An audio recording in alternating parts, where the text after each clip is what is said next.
తక్కువ పెట్టుబడి, తరగని డిమాండ్, ప్రీమియం బ్రాండ్ సపోర్ట్ తో మిస్టర్ ఆప్టికల్స్ ఫ్రాంచైజీ మీకోసం. Call Mr Opticals today.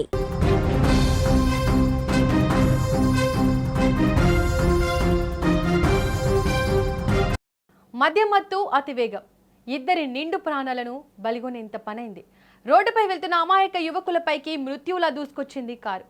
విరిగిన చేతులు, రోడ్డుపై చిందరవందరగా పడిన రక్తపు మడుగులు, తెగిపడ్డ కాళ్లతో ఆ ప్రాంతం ఒక్కసారిగా దద్దరిల్లింది. హైదరాబాద్ శివార్లోని ఘట్కేసర్ వద్ద జరిగిన రోడ్డు ప్రమాదం ప్రజలను భయభ్రాంతులకు గురిచేసింది. సోమవారం రాత్రి సరిగ్గా 9 గంటల ప్రాంతం.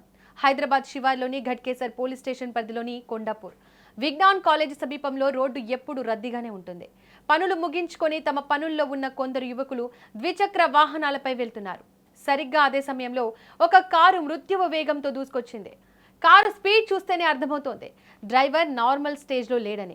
క్షణాల వ్యవధిలో 2 మోటార్ బైక్లను ఆ కారు బలంగా ఢీకొట్టింది. ఈ భీకర ప్రమాదంలో బైక్లపై ఉన్న యువకులు గాల్లోకి ఎగిరి రోడ్డుపై పడ్డారు. స్థానికుల కథనం ప్రకారం ఈ ప్రమాదానికి ప్రధాన కారణం మద్యం మత్తు మరియు అత్యంత నిర్లక్ష్యపు డ్రైవింగ్. కారు డ్రైవర్ ఫుల్గా తాగి ఉన్నట్లు తెలుస్తోంది. స్టీరింగ్ పై కంట్రోల్ కోల్పోయిన ఆ డ్రైవర్ ముందు వెళ్తున్న బైక్లను చూసి కూడా బ్రేక్ వేయకపోగా మరింత వేగంగా వారిపైకి దూసుకెళ్లాడు.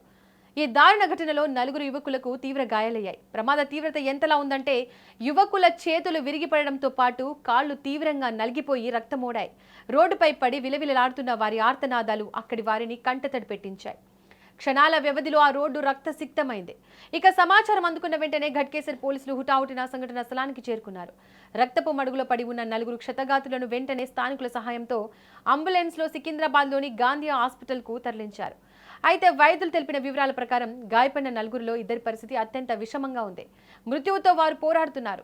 మరో 2కి కూడా తీవ్ర గాయాలవడంతో వైద్యులు మెరుగైన చికిత్స అందిస్తున్నారు. ఇక కారు నడిపిన డ్రైవర్ ఎవరు, అతడు ఏ స్థితిలో ఉన్నాడు అనే కోణంలో పోలీసులు కేసు నమోదు చేసి దర్యాప్తు వేగవంతం చేశారు. మద్యం మత్తులో ఒక వ్యక్తి చేసిన నిర్లక్ష్యం కొడుకులను నమ్ముకున్న కుటుంబాలను తీరని క్షోభకు గురిచేసింది. డ్రంక్ అండ్ డ్రైవ్ వల్ల ఎన్నో నిండు ప్రాణాలు గాల్లో కలిసిపోతున్నాయి. చట్టాలు మారుతున్నా, శిక్షలు కఠినతరమవుతున్నా కొందరిలో మార్పు రాకపోవడం బాధాకరం. ఈ ఘటనపై పూర్తి వివరాలు తెలియాల్సి ఉంది.